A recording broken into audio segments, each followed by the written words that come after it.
Subscribe किया? नहीं? चलो ठीक है, तो अभी करो और अपने दोस्तों से भी कराओ। और हाँ, बाद में तुमको भागने की जल्दी होती है तो लाइक भी अभी करो। Gauss theorem. According to Gauss theorem, the total electric flux phi through any closed surface S in free space is equal to 1 upon epsilon naught times the total electric charge Q enclosed by that surface. कहने का मतलब है simple सा कि अगर मान लेते हैं कि ये मेरे पास में कोई एक जगह है, कोई एक पोजीशन है जहां पर एक चार्ज Q रखा हुआ है। अब इस चार्ज को इस स्फीयर ने इनक्लोज करके रखा हुआ है, तो हम क्या बोलते हैं, ये जो चार्ज को इनक्लोज करने वाला स्फीयर है, इसको आप नाम देते हो गॉसियन सरफेस। क्या नाम देते हो? Gaussian surface. जो भी क्या करती है, चार्ज को इनक्लोज करती है, वो कही जाती है गॉसियन सरफेस। तो अब इस गॉसियन सरफेस ने एक चार्ज क्यू को क्या कर रखा है, इनक्लोज कर रखा है, अपने अंदर बांध के रखा हुआ है। और इस सरफेस का, गॉसियन सरफेस का एरिया मैंने कंसिडर कर लिया एस। तो हम क्या बोलते हैं कि इलेक्ट्रिक चार्ज कितना क्यू इनक्लोज किया है, किसने? सरफेस एरिया एस ने। ठीक है। अब क्या होगा, इसमें से जब कभी इलेक्ट्रिक फील्ड लाइंस बाहर निकलती हैं, तो ये जो इलेक्ट्रिक फील्ड लाइंस होती हैं वो क्या बनाती हैं? इलेक्ट्रिक फ्लक्स बताती हैं। तो हम सिंपल सी बात करते हैं कि total electric flux through any closed surface S in free space. Total जो इलेक्ट्रिक फ्लक्स निकलता है किसी सरफेस से जो क्या कर रही है, किसी चार्ज क्यू को इनक्लोज कर रही है, वो कितना होता है? 1 upon epsilon not times the total electric charge Q enclose by that surface. ठीक है। मैथमेटिकली इस चीज को देखते हैं। मैंने आपसे बोला कि टोटल फ्लक्स किसी सरफेस से जो निकलता है वो क्या होता है? 1 अपॉन एप्सिलॉन नॉट टाइम्स होता है टोटल चार्ज जो सरफेस ने क्या किया, अपने अंदर इनक्लोज करके रखा हुआ, घेर के रखा हुआ है। तो इस सरफेस ने अपने अंदर जितना चार्ज घेरा हुआ है उसमें क्या करना, 1 अपॉन एप्सिलॉन नॉट का मल्टीप्लाई कर देना है। तो मेरे को क्या मिल जाएगा? टोटल फ्लक्स मिल जाएगा। ठीक है। तो टोटल फ्लक्स क्या होता है? 1 upon epsilon not times the total charge enclose by that surface. तो अब स्टेटमेंट मेरे को इजीली याद हो जाएगा। मैं बोलूंगा according to Gauss theorem, total electric flux through any surface, किसी भी सरफेस से जो टोटल इलेक्ट्रिक फ्लक्स मिलता है, कहाँ पर? फ्री स्पेस में, वो 1 अपॉन एप्सिलॉन नॉट टाइम्स होता है टोटल इलेक्ट्रिक चार्ज क्यू जो इनक्लोज किया गया है उस सरफेस के अंदर। ठीक है। तो इस सरफेस ने जितना चार्ज इनक्लोज किया है उसमें 1 अपॉन एप्सिलॉन नॉट का क्या कर देंगे, मल्टीप्लाई कर देंगे। तो क्या मिल जाएगा मेरे को? टोटल इलेक्ट्रिक फ्लक्स मिल जाएगा। और मैथमेटिकल फॉर्मूला क्या हो जाएगा? Phi is equal to 1 upon epsilon naught into q. अब यहाँ पर क्या है, जो एप्सिलॉन नॉट है वो क्या है? परमिटिविटी है फ्री स्पेस की। और क्यू क्या है? टोटल चार्ज जो इनक्लोज किया गया सरफेस के अंदर। अब बात करते हैं, if discrete charge distribution is there then q is replaced by summation i equal to 1 to n q i. अब अगर कंटिन्यूस चार्ज है तो मैं टोटल चार्ज लिख लेता हूँ। अगर चार्ज का डिस्ट्रीब्यूशन कैसा है? डिस्क्रीट है, टूटा हुआ है, तो ऐसी कंडीशन में क्यू को हम क्या करते हैं? पार्ट्स में लिखते हैं। और पार्ट्स में लिखने का तरीका क्या होता है? Summation i is equal to 1 to n q i. यानी आई वेरी करेगा और आई की वैल्यू 1 से लेके एन तक चेंज होंगी।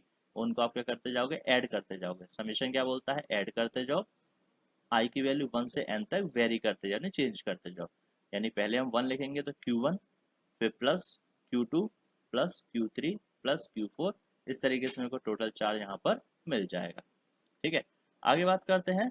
तो Gauss theorem can be formulated as, यहाँ से जो गॉस थ्योरम थी उसको मैं मॉडिफाई कर पाऊंगा। मॉडिफाई होकर क्या हो जाएगी? Phi is equal to 1 upon epsilon naught, q is replaced by summation i equal to 1 to n q i. Okay. तो ये मॉडिफाइड फॉर्म आ जाएगी किसकी? गॉस थ्योरम की, अगर डिस्क्रीट चार्ज डिस्ट्रीब्यूशन है तो।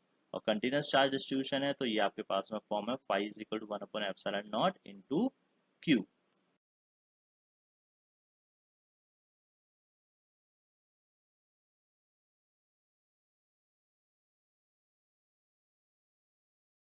Proof of Gauss theorem. Gauss theorem को हम क्या कर रहे हैं? प्रूफ करने जा रहे हैं। तो सबसे पहले मैं बात करता हूँ कंसीडर करने की। तो मैंने क्या किया? Consider an isolated point charge q placed at point O. तो हम क्या बोलेंगे कि सबसे पहले हमने एक पॉइंट चार्ज प्लस क्यू को कंसीडर कर लिया है एक पॉइंट ओ पर। अब let surface S be a sphere of radius R around the charge. अब इस चार्ज के अराउंड में मैंने आर रेडियस का एक स्फीयर कंसीडर कर लिया। मैंने क्या बोला, इस चार्ज के अराउंड में आर रेडियस का मैंने एक क्या किया, स्फीयर कंसीडर कर लिया है। और इस स्फीयर को मैं क्या बोलूंगा, गॉसियन सरफेस। क्या बोलेंगे, this sphere is called Gaussian surface. अब क्या होता है, electric field intensity due to charge plus q at every point on the surface of the sphere is given by. अब मैंने क्या बोला, इस चार्ज प्लस क्यू की वजह से इस स्फीयर के हर एक पॉइंट पर मेरे को क्या मिलेगा, कुछ इलेक्ट्रिक फील्ड इंटेंसिटी मिलेगी। अब इस स्फीयर के हर एक पॉइंट पर मिलने वाली इलेक्ट्रिक फील्ड इंटेंसिटी कैसी होगी, इक्वल होगी। और इस इलेक्ट्रिक फील्ड को हम कैसे लिख सकते हैं, E vector equal to 1/4 pi epsilon naught q upon r square into r cap. तो ये तो हो गया मैग्नीट्यूड, ये हम पढ़ चुके हैं पहले भी, 1/4 pi epsilon naught q upon r square. ये होता है किसी पॉइंट चार्ज की वजह से आर डिस्टेंस पर इलेक्ट्रिक फील्ड का मैग्नीट्यूड। ठीक है, अब बात करते हैं डायरेक्शन की। तो डायरेक्शन क्या है, स्फीयर में जो आर होता है ना, जो रेडियस होती है उसकी increasing direction is the direction of electric field. तो आर ऐसे बढ़ रहा है, तो यही जो डायरेक्शन होती है वो इलेक्ट्रिक फील्ड की डायरेक्शन होती है। तो हमने लिख दिया इलेक्ट्रिक फील्ड का ये हो गया मैग्नीट्यूड, और आर कैप क्या होगा, इलेक्ट्रिक फील्ड की डायरेक्शन। ओके, जहां पर भी मेरे को रेडियस वाली क्वांटिटी मिलती है, रेडियस वाला ऑब्जेक्ट मिलता है, तो रेडियस की डायरेक्शन क्या होती है, इलेक्ट्रिक फील्ड की डायरेक्शन होती है। ठीक है, तो हम यहाँ तक बिल्कुल क्लियर चल रहे हैं। मैंने आपसे बोला कंसिडर कर लो एक isolated point charge plus q at point O, plus q का एक पॉइंट चार्ज मैंने ओ पॉइंट पर कंसिडर कर लिया, और उसके चारों तरफ हमने एक sphere of radius r consider किया है जिसका सरफेस एरिया एस है। उसको मैंने क्या नाम दे दिया, गॉसियन सरफेस नाम दे दिया। अब इस प्लस क्यू चार्ज की वजह से आर दूरी पर मैंने क्या कैलकुलेट किया, हर जगह का इलेक्ट्रिक फील्ड।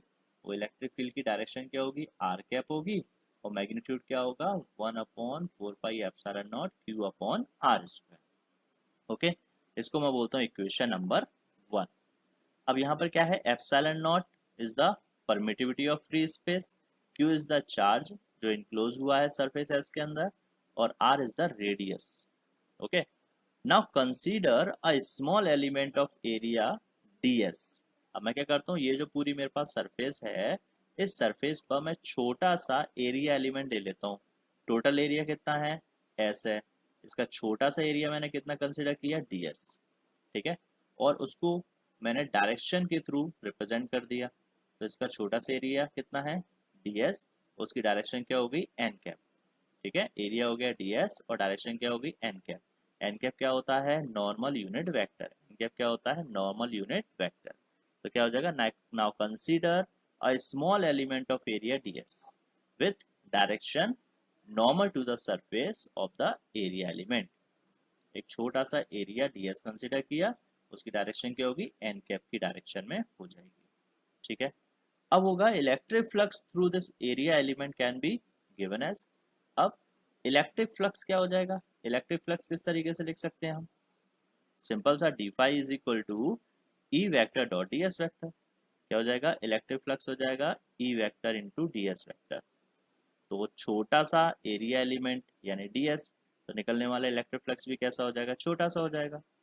ठीक है, बात समझ में आ रही है, तो छोटा सा एरिया एलिमेंट तो फ्लक्स भी कैसा हो जाएगा, छोटा सा हो जाएगा। ठीक है, इसको हम लिख देते हैं इक्वेशन नंबर 2।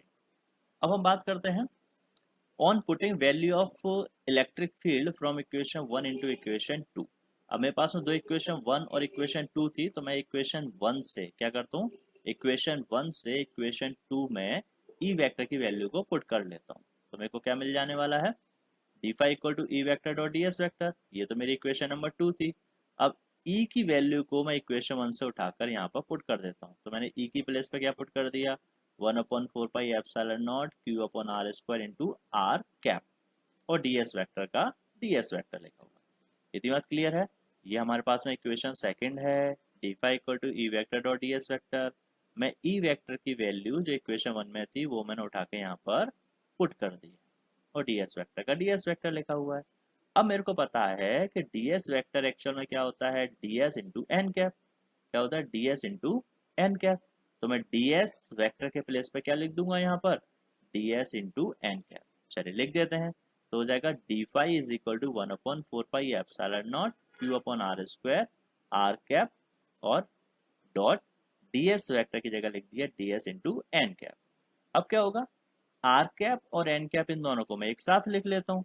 तो मैंने क्या किया, d phi 1/4 pi epsilon naught q upon r square ds का ds r cap dot n cap.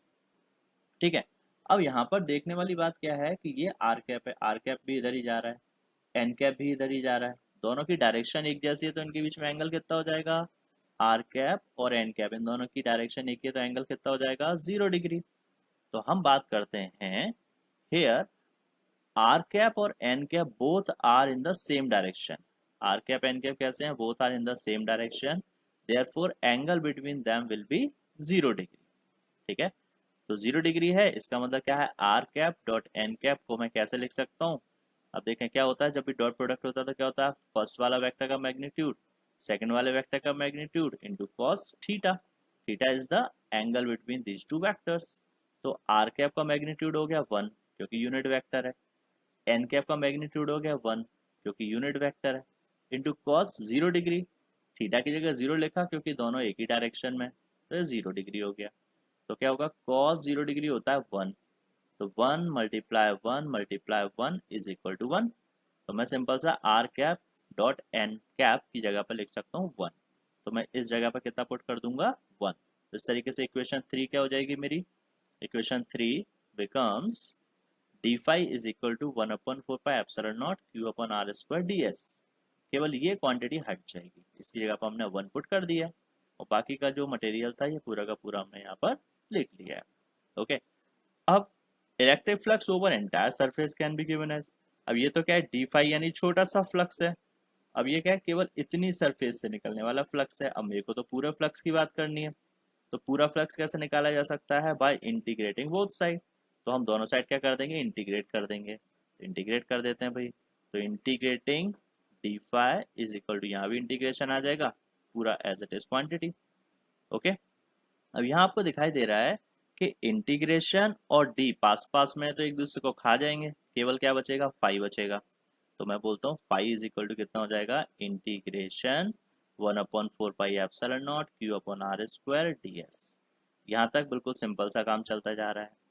अब मैं बात करता हूँ 1/4 पाई एप्सिलॉन नॉट, ये कॉन्स्टेंट क्वांटिटी है, क्यू जो आइसोलेटेड चार्ज है ये भी एक कांस्टेंट क्वांटिटी है, और आर यानी कि रेडियस ऑफ दिस स्फीयर ये भी एक कांस्टेंट क्वांटिटी है। कहने का मतलब ये पूरा का पूरा क्या हो गया, कांस्टेंट हो गया एक्सेप्ट डीएस। ठीक है, तो कांस्टेंट जो क्वांटिटी है उसको मैं इंटीग्रेशन से बाहर निकाल लेता हूँ। तो देखिएगा भैया, हम इसको इंटीग्रेशन से बाहर निकाल के लिख लेते हैं। तो क्या हो जाएगा, phi is equal to 1/4 pi epsilon naught q upon r square, और बचा इंटीग्रेशन डीएस। क्या बचा, इंटीग्रेशन डीएस। अब ds क्या है, ds है छोटा सा एरिया, और इंटीग्रेशन मतलब, इंटीग्रेशन ds मतलब छोटे छोटे एरिया को ऐड कर दो यानी टोटल एरिया। तो मैं बोलूंगा इंटीग्रेशन ds एक्चुअल में क्या है, surface area of the Gaussian surface. ये जो आपके पास गॉसियन सरफेस है इसका पूरा सरफेस एरिया, और वो कितना होगा, इंटीग्रेशन ds कितना हो जाएगा, 4 पाई r स्क्वायर। हम ये 10th क्लास में पढ़ चुके हैं, किसी स्फीयर का जो सरफेस एरिया होता है वो क्या होता है, 4 पाई r स्क्वायर।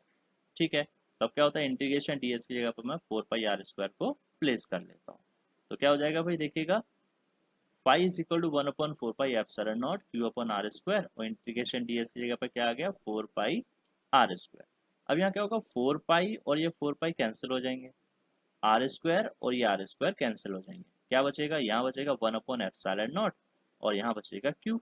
तो मैं जो बचा हुआ उसको लिख लेता हूँ। तो phi is equal to one by epsilon nought into q. क्या हो जाएगा, phi is equal to one by epsilon nought into q. तो ये जो है मेरे पास फाइनल फॉर्मूला मिल जाएगा किसके लिए, गॉस थ्योरम के लिए, और वो क्या था, phi is equal to one by epsilon nought into q. इसका मतलब कोई जो चार्ज क्यू होता है, यानी कोई आइसोलेटेड चार्ज क्यू होता है, उसकी वजह से कितना फ्लक्स मिलता है, वो one by epsilon nought times the charge enclosed होता है।